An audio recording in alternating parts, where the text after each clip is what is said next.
Now, while menstruation is a universal biological process, access to proper menstrual hygiene is far from universal. The statistics, frankly, are startling and underscore why Menstrual Hygiene Day is so critical. Now, globally, nearly 500 million people worldwide lack access to basic menstrual hygiene facilities, which include clean water, safe and private toilets, and affordable and appropriate menstrual products.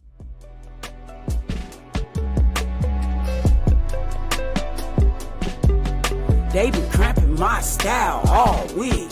Craving chocolate treats, checking pants, checking seeds, sipping herbal tea, and fight for menstrual equity. Sheesh, man, I kick Cramp's ass.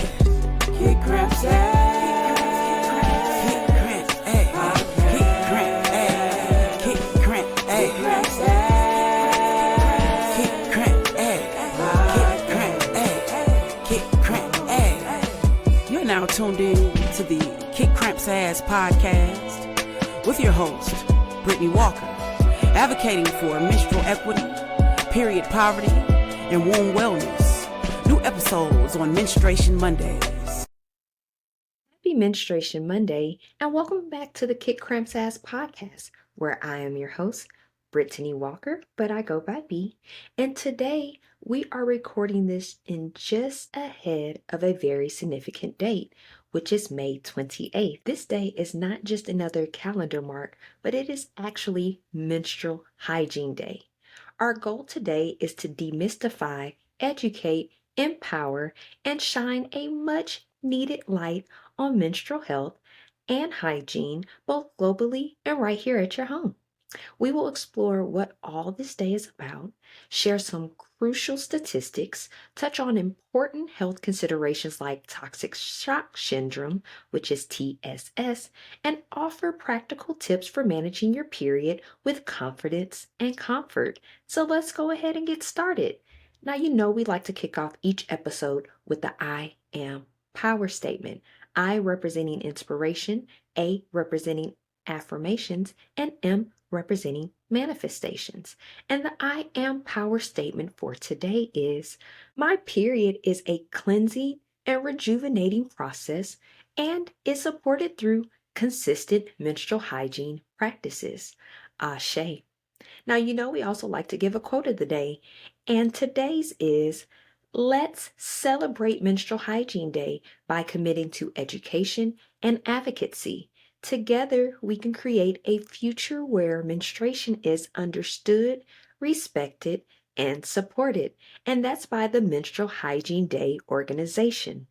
Now, as a Menstrual Hygiene Day partner, we are committed to advocating for a more period-friendly world.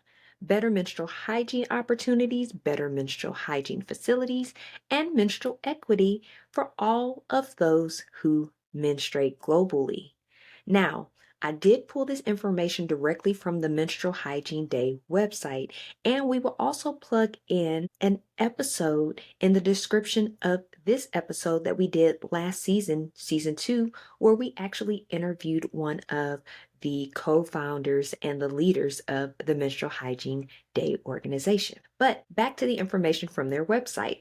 Now, the common mission of Menstrual Hygiene Day movement is to create a period-friendly world. A period-friendly world is a world in which menstruation is accepted as a normal fact of life and is no longer stigmatized.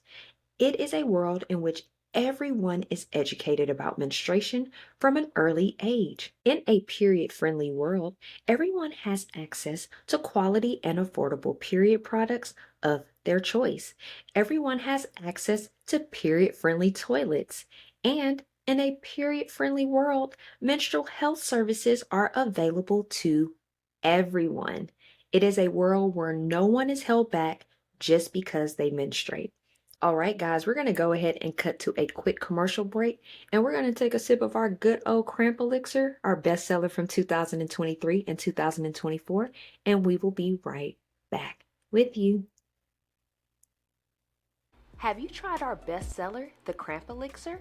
It's our herbal tea blend designed to reduce and eliminate menstrual cramps, PMS symptoms, and other uterine health issues that are hindering your day-to-day progress.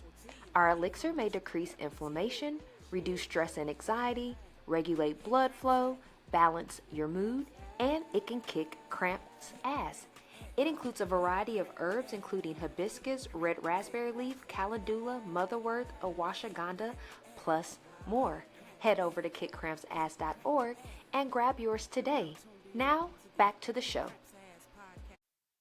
Welcome back from that commercial break. We hope that you enjoyed it.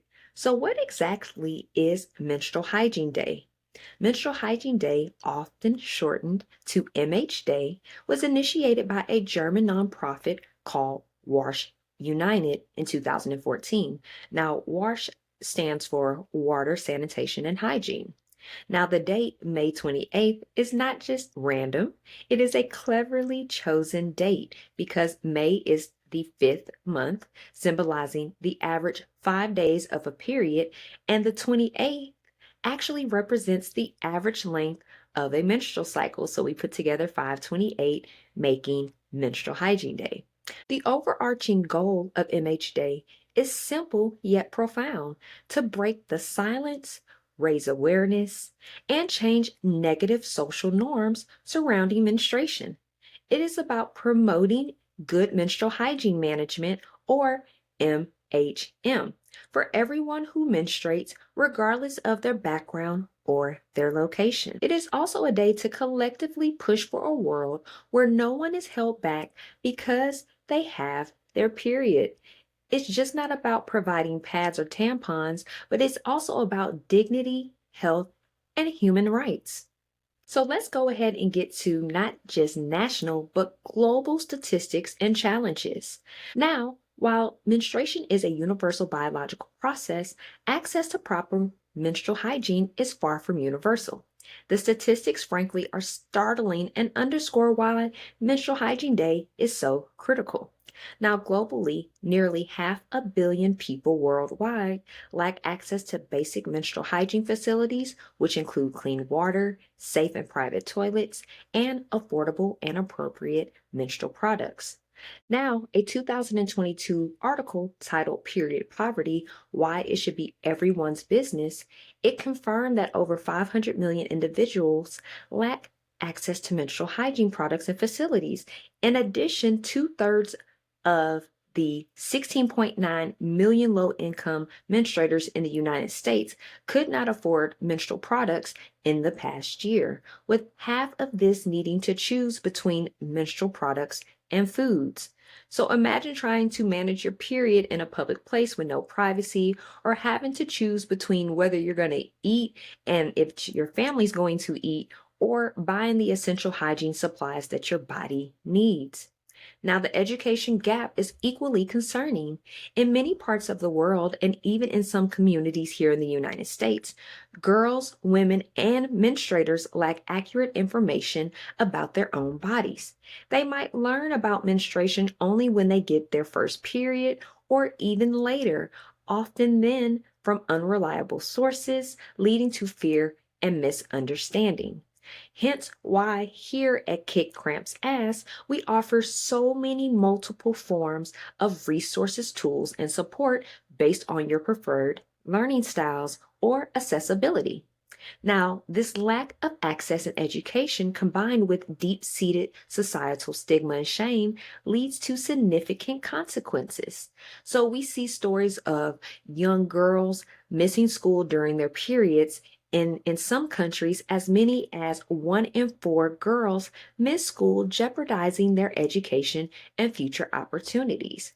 More specifically, in this article from 2016 titled Globally Periods Are Causing Girls to Be Absent from School, a UNESCO report estimates that 1 in 10 girls in sub-Saharan Africa misses school during their menstrual cycle.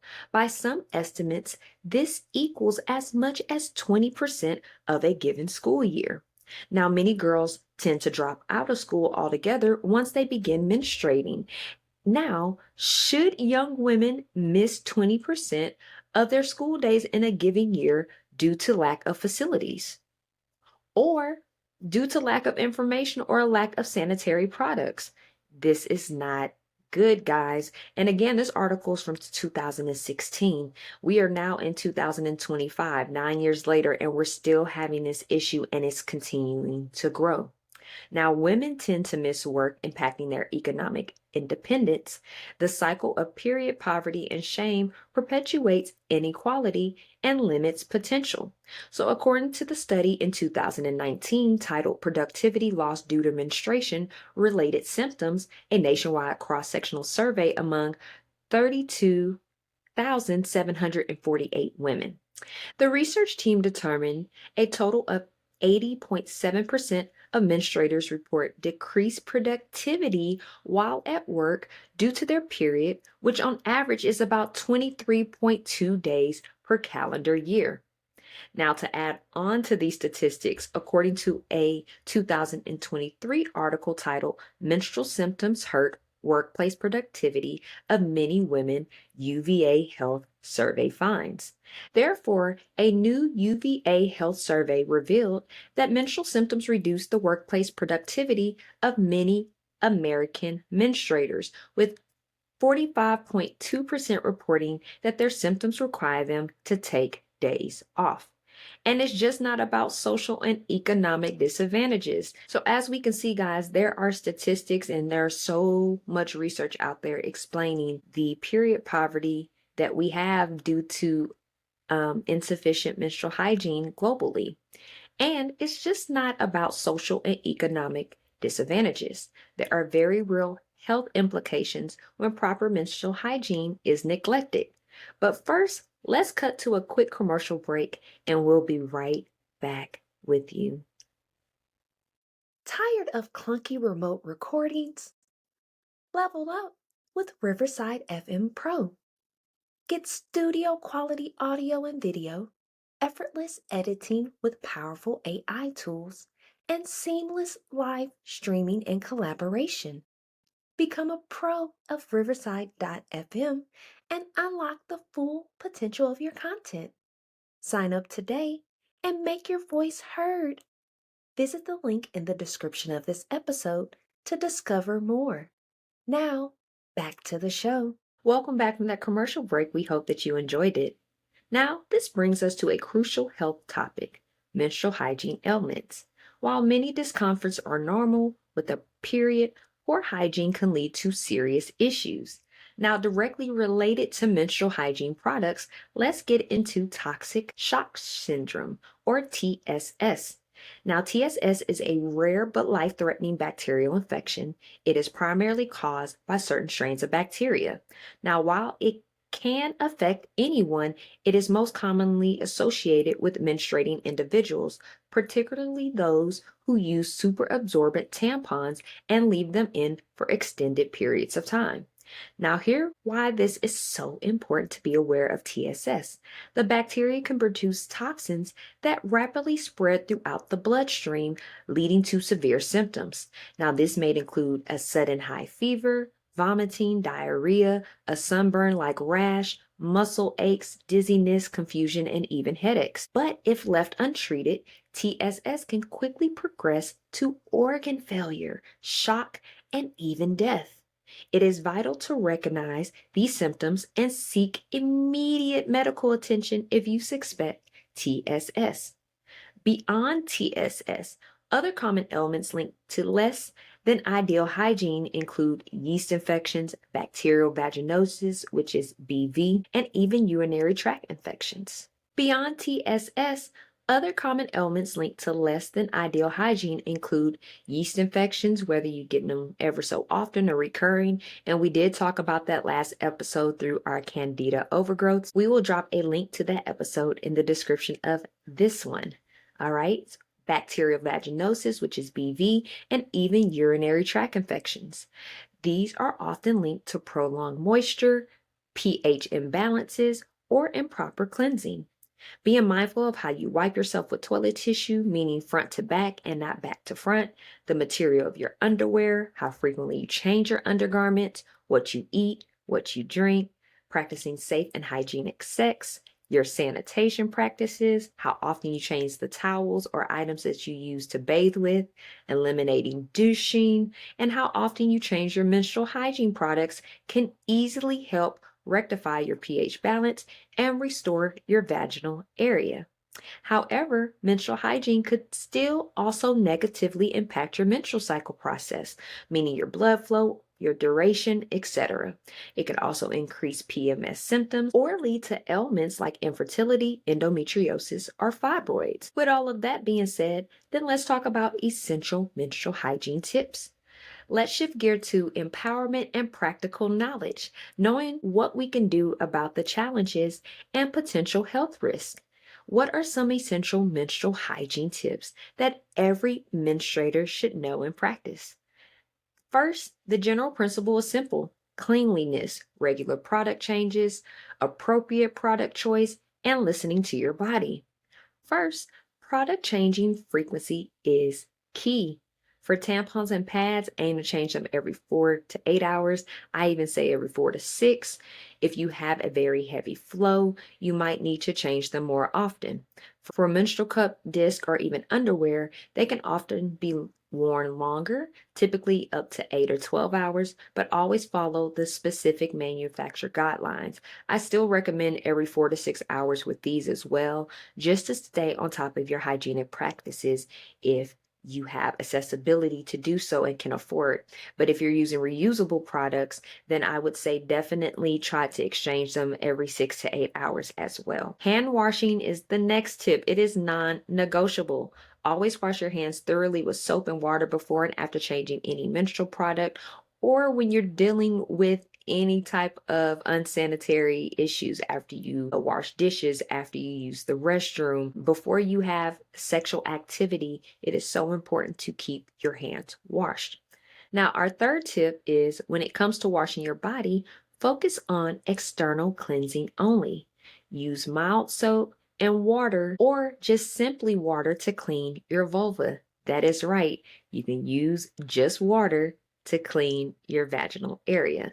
Now, the vagina is a self-cleaning organ, and douching or using harsh perfume soaps internally can disrupt its natural pH balance, leading to infections. The next tip is choose the right product. It is a personal decision. There's a wide array of availability, from traditional disposable pads and tampons to reusable options like menstrual cups, discs, period underwear, like we just mentioned. Experiment to find out what's most comfortable, accessible, and suitable for your lifestyle and your flow.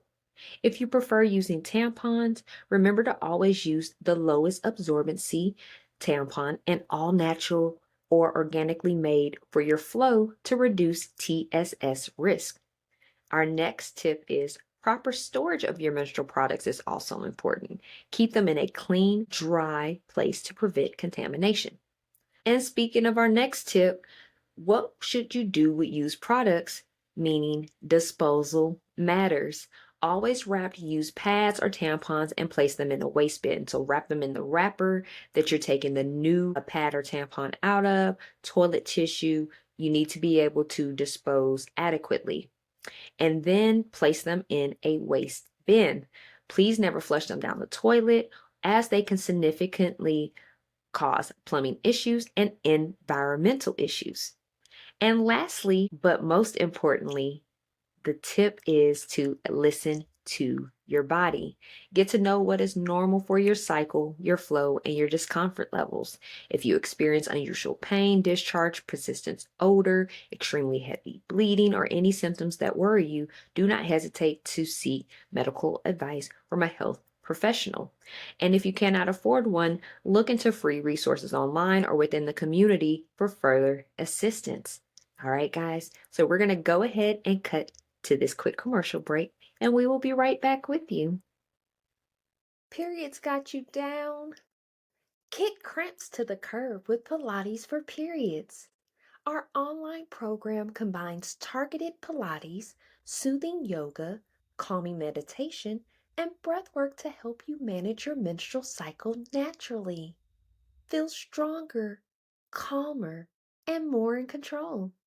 Reclaim your comfort visit Pilates for Periods YouTube page linked in the description of this episode and start your journey to a more manageable cycle today. Now, back to the show. Welcome back from that commercial break. We hope that you enjoyed it. So let's go ahead and get into some news and announcements. We've been talking about Menstrual Hygiene Day all day today, and although it is May 26th, Menstrual Hygiene Day is just in 2 days, Wednesday, May 28th. And we talked about during our last podcast episode that we have a Menstrual Hygiene Day game and challenge. The game is up. So the first 3 individuals to submit all correct answers will receive some of our products and services in honor of Menstrual Hygiene Day on May 28th. All right, guys. So we have a menstrual hygiene kit set up to give you so many great options to win if you complete the puzzle correctly and submit it before the deadline. We will include the link to the game and where all the rules and deadlines and everything you need to know about it will be located in the description of this episode. But we do also have additional options for you to improve your wellness, including our resource center with a plethora of different items from research to reports. We have womb terminology, we have wellness referrals, we have our archive blog, we also have recipes, just so much great information to help you to combat your period poverty and have better adequate menstrual education. We've been mentioning how many menstruators around the world just simply can't afford these products, but if you have access to an internet and can get access to us, sign up for our newsletter, you will have access to all the news, events, resources, and things that we have going on, and also referring you to other organizations that can be just as beneficial for your menstrual cycle journey. We also have our Pilates for Periods, which is our fitness and mindfulness program that we offer yoga, Pilates, meditation, and breath work. We also have KCA, the magazine, so if you prefer to read and gather your education through there, we have a variety of different online articles that can be beneficial for you in achieving optimal womb wellness. All right, guys. So as we recap for today, let's reiterate why Menstrual Hygiene Day on May 28th is so important. It is a day to acknowledge a fundamental biological process and ensure that everyone who menstruates can do so with dignity, safety, and health. And we also have to harbor in on that menstruation is not dirty. We want to destigmatize the idea that this is not a curse, and it is certainly not something to be ashamed of. It is a natural, beautiful, and healthy part of life for billions of menstruators globally. Now, by breaking this silence, by talking openly about periods, by supporting initiatives that address period poverty, and by educating yourselves and others, we can collectively challenge the stigma that has persisted for far too long and have a more period friendly world. Now let's work together towards a world where every menstruator has the resources and knowledge they need to manage their period safely and with dignity, free from shame and discomfort. Please share this episode with anyone you think may benefit or resonate. And let's continue to champion open conversations about menstrual health as we stay empowered. So be sure to like this podcast and be sure to sign up on our website for subscription to our newsletter, as we mentioned earlier, but also to our Kick Cramps Ass and Pilates for Periods YouTube pages that has additional resources, tools, and guidance to help you through your menstrual cycle journey. All right, guys. Now we want to send gratitude out to all of those for tuning in on this good Menstruation Monday. And we want to manifest a positive, productive, and peaceful menstrual journey ahead, wellness journey ahead, and remainder of the day. And we'll be speaking to you on next Menstruation Monday. Peace.